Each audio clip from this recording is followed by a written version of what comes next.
The first thing I saw when I walked into that ballroom was the vendor table, round, wobbling, tucked next to the kitchen door. That's where they had me, behind the cake display and in front of a tray of wilting lettuce wraps. My name's Ethan.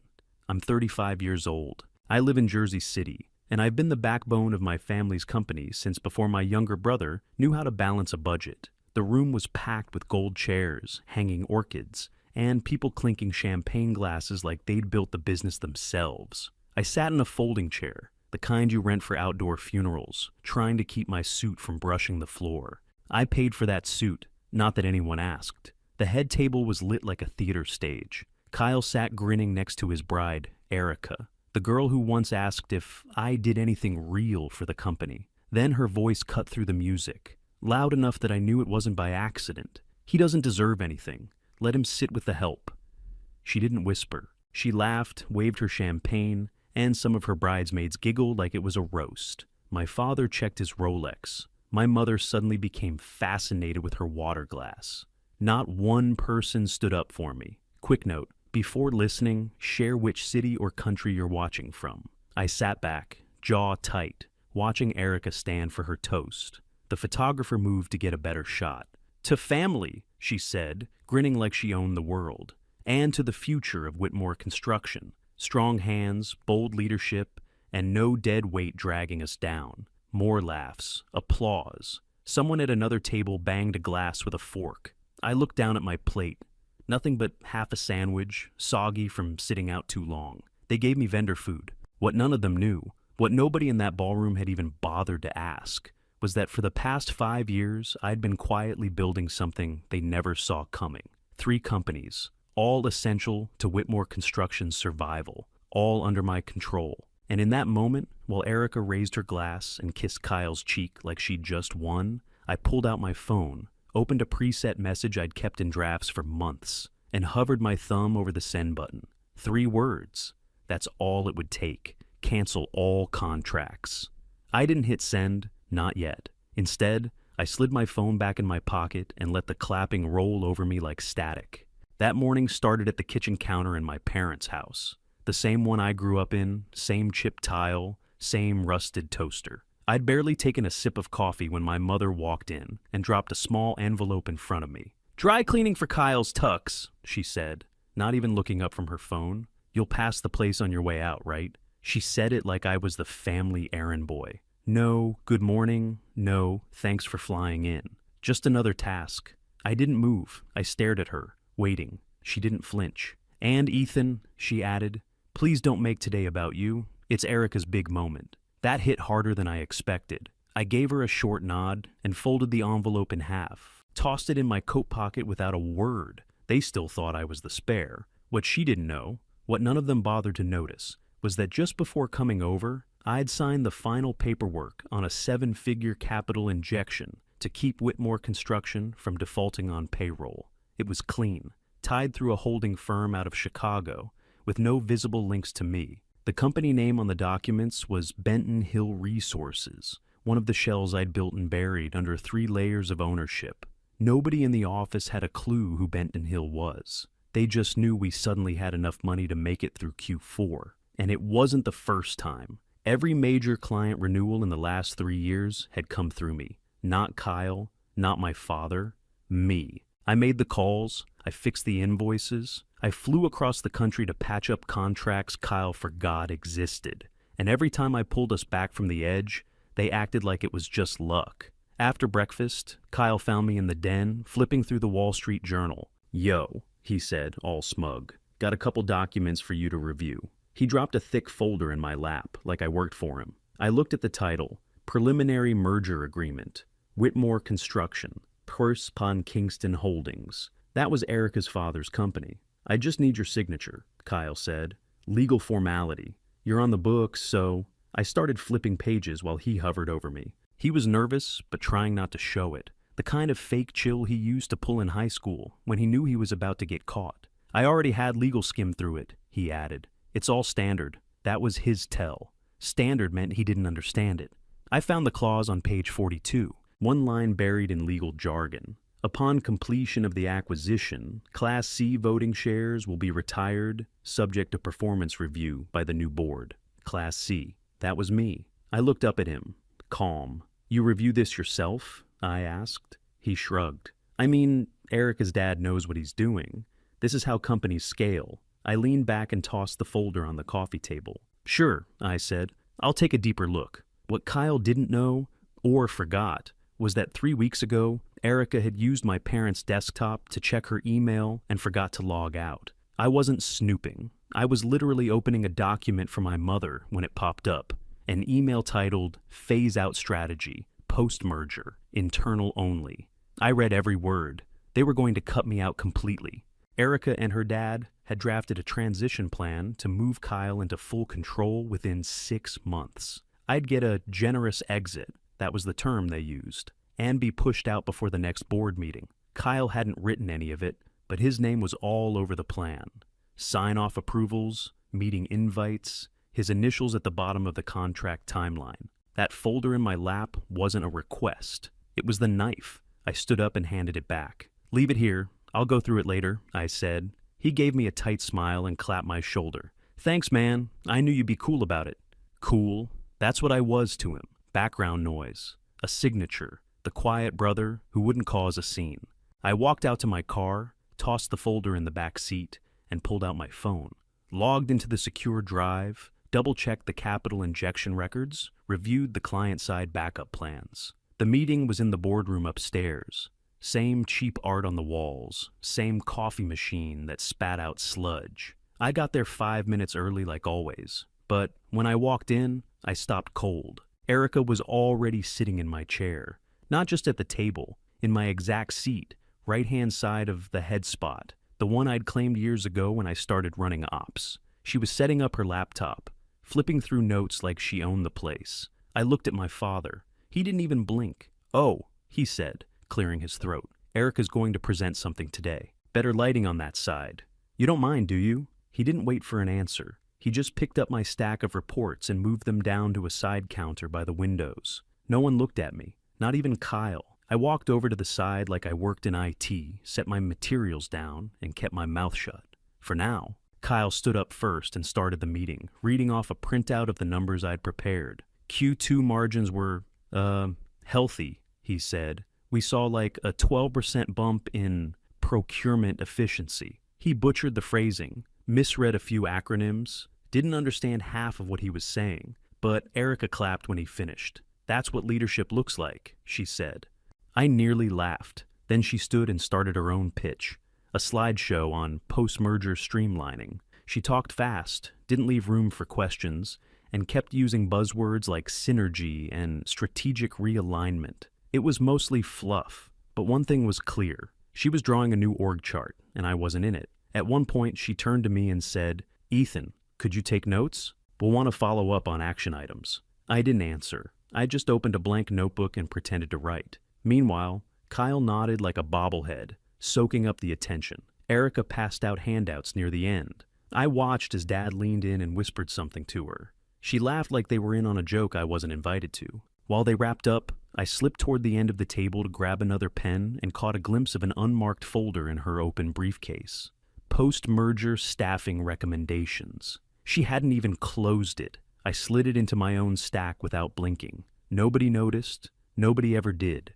I left the meeting without saying a word, drove straight past my apartment, and headed for the edge of town, to the storage unit I'd been renting under a fake name for almost 4 years. Unit B12. Looked like any other storage locker. Inside, different story. 1 desk, 2 monitors, backup hard drives, a whiteboard covered in diagrams, timelines, and contract maps. I had everything wired through a private server with bank-level encryption.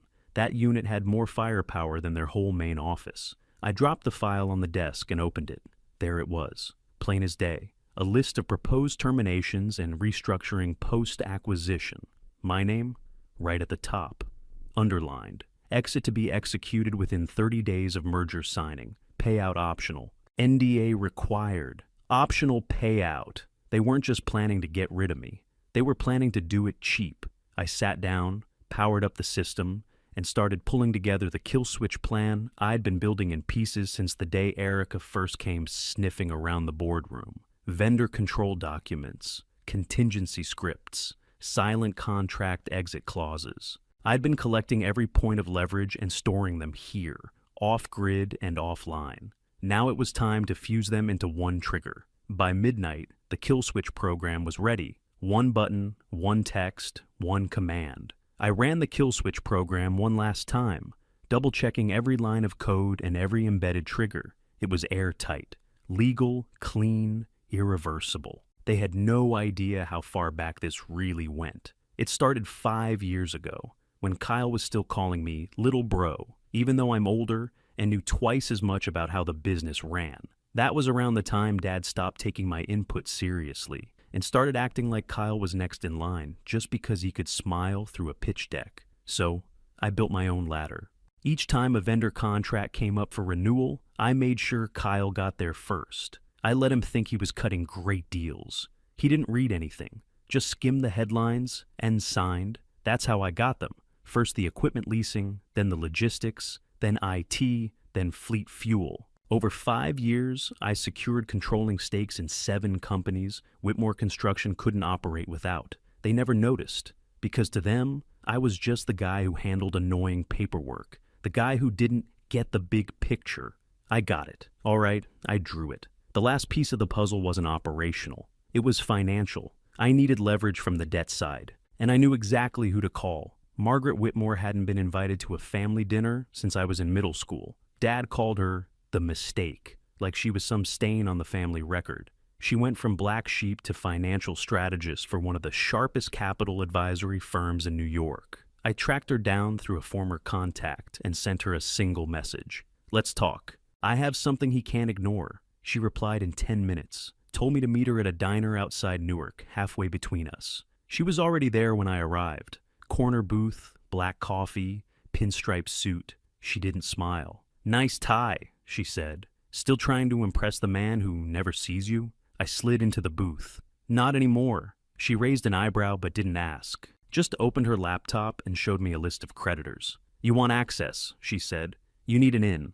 Good news is, I'm the one advising the fund holding a third of Whitmore's revolving debt. And if I want to buy in, you do it through our distressed asset division, quietly. No headlines, no trail. I nodded. I'll match whatever the current floor is. Add a premium if I get board influence. She leaned back, arms crossed. And what do I get? I didn't blink. Front row seat when it all collapses. That made her smile. You're colder than your old man, she said.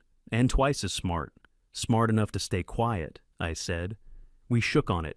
No signatures, just a verbal deal. Old school. A week later, I got confirmation through one of Ironwood's dummy companies. Margaret had moved the debt block into our hands. We now owned the noose around Whitmore Construction's neck. It was all set. I had them locked from every angle. Operations, vendors, tech, logistics, debt. That night, I walked back into the storage unit, poured myself a scotch, and taped the post-merger folder to the wall beside a single word written in thick black Sharpie.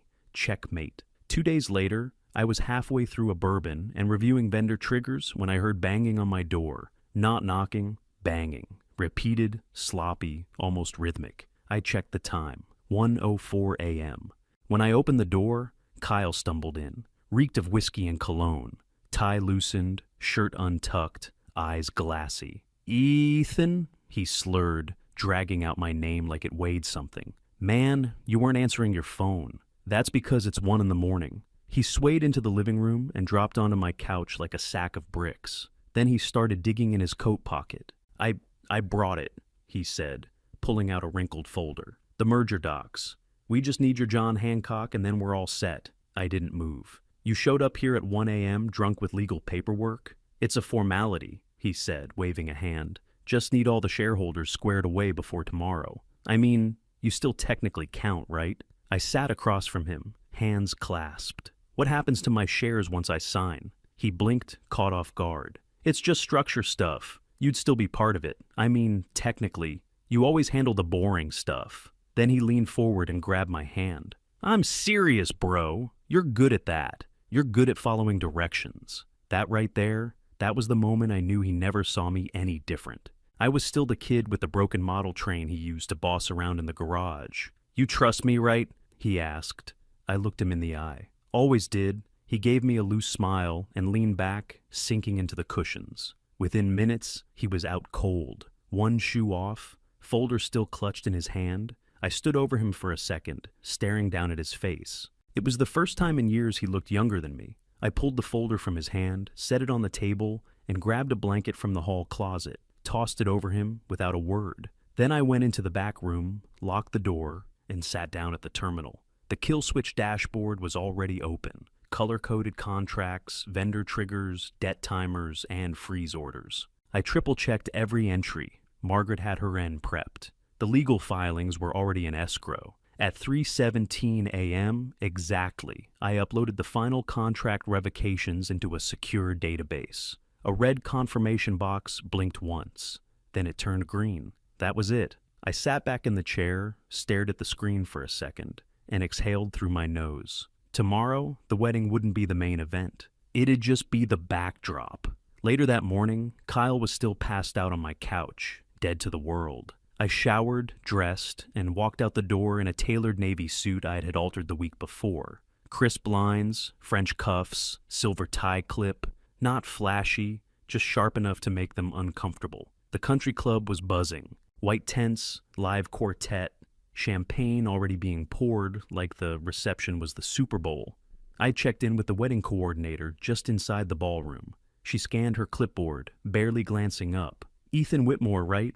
she said. "Table 14, that's with staff, per the bride's family's request." I said nothing, just nodded. Table 14 was off to the side, behind a row of serving carts and a giant ficus tree. Linens didn't match. The place cards were handwritten. It was me and 3 off-duty busboys they had asked to fill seats so the room didn't look uneven. One of the kitchen staff tried to hand me a plate. "You eating with us?"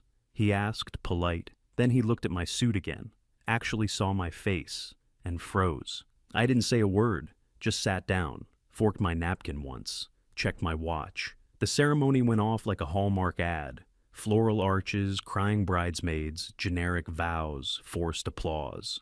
Kyle looked half hungover. Erica looked like she'd been waiting her whole life to be photographed in lace. Then came the reception. That's when the games really started. Dinner, toasts, and finally, the mic. Erica stood at the head table, glass in hand, spotlight right on her, like she timed it with God. "I just want to say," she began, grinning, "that I'm grateful for everyone here who supported us, especially those who know their place." Polite laughter rolled through the room. She tilted her head, eyes sweeping past me like I wasn't even there. "It's hard," she went on, "starting a new chapter with old baggage in the background. But luckily we've learned how to streamline things." A few louder laughs now. My father chuckled. My mother looked down into her lap.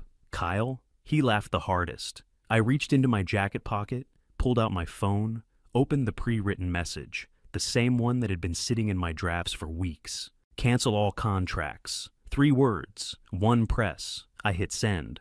Within 30 seconds, Hartwell Ventures, Erica's father's firm, got their first notification. Logistics contract terminated, then another. Equipment lease revoked. Then, fuel supply frozen. 10 seconds later, IT control access revoked. All accounts went dark. Servers shut down. The room didn't notice at first, but Erica's father did. He was sitting 2 seats over from the head table, scrolling through his phone, frowning hard. Then his face locked, jaw clenched.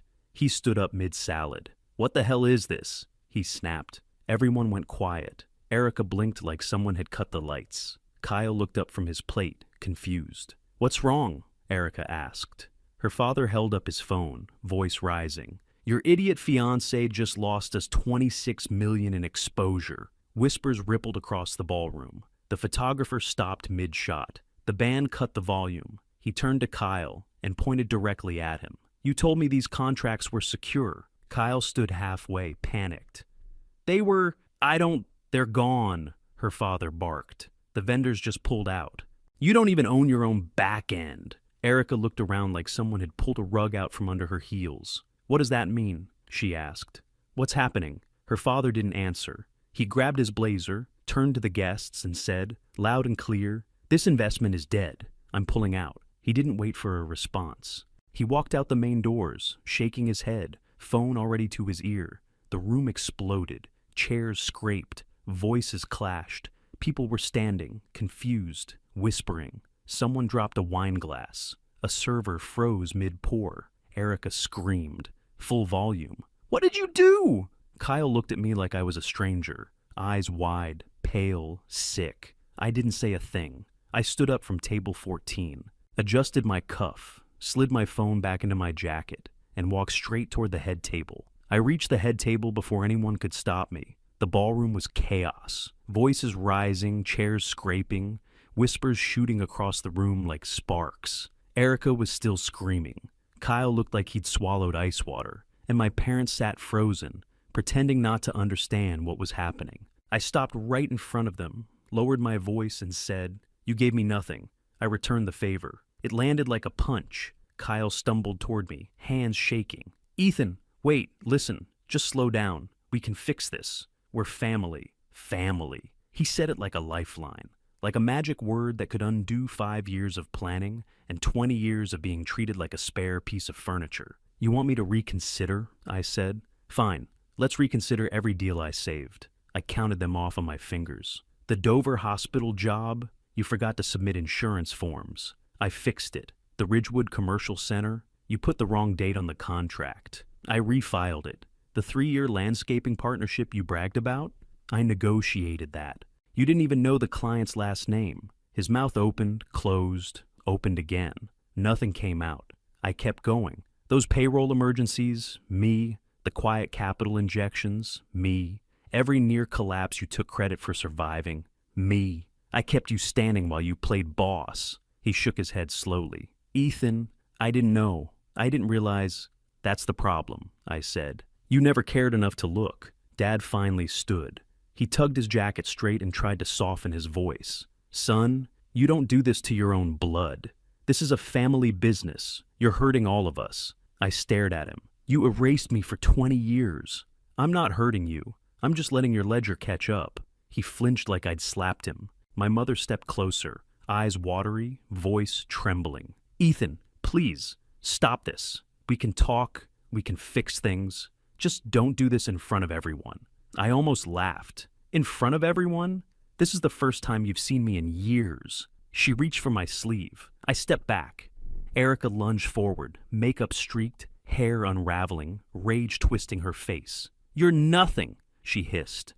"You're a jealous burnout with a spreadsheet fetish. You think this makes you powerful?" I looked her dead in the eye. "Then losing to me must sting," she screamed, loud enough the DJ flinched as he unplugged his equipment. Someone in the crowd muttered, "What the hell is happening?" Someone else whispered my name like it was a curse. I didn't stay long enough to hear the rest. I turned, walked straight past the cake table and down the side hallway. The staff entrance door was open, a cold breeze drifting in from the loading dock. The DJ was rolling cases out to a van, giving me a nervous nod as I passed. My phone buzzed, then again, and again. 3 notifications at once. Ironwood Logistics, Centrac termination executed, Elmside equipment, account freeze confirmed. Benton Hill Resources, debt recall submitted, another vibration. Raven Point, legal transition documents filed. One by one, everything I'd built in the shadows clicked into place. Every hidden lever, every pressure point, every exit clause. Whitmore Construction wasn't sinking. It was gone. I walked across the loading dock, the pavement still warm from the sun, and stepped into the parking lot while the ballroom lights flickered behind me. My phone glowed again. Vendor network, full shutdown, complete. I didn't smile. I didn't speak. I just kept walking. I didn't look back once as I walked off that property. Didn't turn around. Didn't speak to anyone. Just drove straight to my office and let the noise fall behind me. In the weeks that followed, I went silent. While Whitmore collapsed, I rebuilt, in the open this time. I filed the paperwork, bought a domain, and flipped the switch on the public launch. Ironwood Capital, not a holding company anymore, but a fully integrated firm with operational control, lean logistics, and embedded legal services. Everything Whitmore Construction faked being, Ironwood actually became. I brought in the vendors I'd saved, not as clients, but as partners. Sign them to performance equity deals. No more handshake promises, no backroom favors. I hired 2 of my old contacts, guys from early jobs who'd been screwed over by Kyle or pushed out for being too honest. I gave them real titles, profit shares, and a seat at the table. We worked out of a downtown Newark office. No fake art on the walls, no family portraits. Just sharp lines, clean floors, and a single rule. No one pretends here. Margaret became my board chair. She'd earned it. Smart, brutal when needed, and allergic to bullshit. She called me one afternoon while I was walking out of a client meeting. "He called me," she said. "I didn't ask who. Your father wants to meet, wants answers." I let that sit. "What did you say?" "I told him to go to hell," she said. Politely, in Latin. I laughed once. "You're classier than I would have been." She paused. "You want to talk to him?" "No," and that was that. 2 days later, I got a voicemail on an old burner line I hadn't used in a year. Kyle's voice quiet. Sounded like he'd rehearsed it a few times. I guess I'm wondering, would you have saved us? If we'd treated you right?" I didn't call back. Instead, I sent a one-line email from my Ironwood address. That's the difference between us. I didn't need a response. I didn't expect one. I walked back into the office and joined the project team on a new build-out proposal. Nothing flashy, just clean work, real results, and no fake speeches. Ironwood was exactly what I wanted Whitmore to be when I was younger, before they shoved me to the side. 1 year to the day. I sat in my new office, top floor, glass windows all around, quiet, but never still. My name was etched in metal on the wall behind me. Ethan Whitmore, CEO, Ironwood Capital. The screen on my desk refreshed. Breaking. Ironwood acquires assets of defunct. Whitmore Construction at auction. I leaned back in my chair, eyes on the headline. No bidding war, no resistance. Just pennies on the dollar. They'd gutted the name trying to look powerful. I bought the pieces just to make sure no one else picked up the scraps. My phone buzzed with the day's staffing report. One entry stood out. A resume flagged by HR. Applicant, Allison Green, Erica's bridesmaid, the one who laughed when I was holding the reception layout on my knees. Applied for an admin position. I closed the tab. We didn't call her back. An hour later, a new intern, fresh out of college, nervous but bright, knocked on my door during a tour. He looked around, wide-eyed. "Can I ask something?" I nodded. "What's the story behind Ironwood?" I gave him a short smile. "Long road, worth it." He smiled back, not pushing, and left with the group. That night, I drove out to a small diner on the edge of the highway, the kind with cracked booths and burnt coffee. Margaret was already there, same corner seat, 2 mugs waiting. "Big day," she said, sliding one toward me. "Quiet one," I said back, and took a sip. The TV over the counter was playing a segment from the local news. Stock footage of Whitmore Construction's old headquarters, followed by shaky video from the wedding day. Erica yelling, Kyle pale, guests walking out. A voiceover ran through the fall. Mismanagement, lawsuits, debt recalls. "Another American dynasty down the drain," the anchor said. Margaret shook her head, grinning. "Revenge looks good on you." I looked out the window, streetlights bouncing off rain-slick asphalt. "Call it balance," I said. We left cash on the table and walked out into the night. The air was cold, sharp, but clean.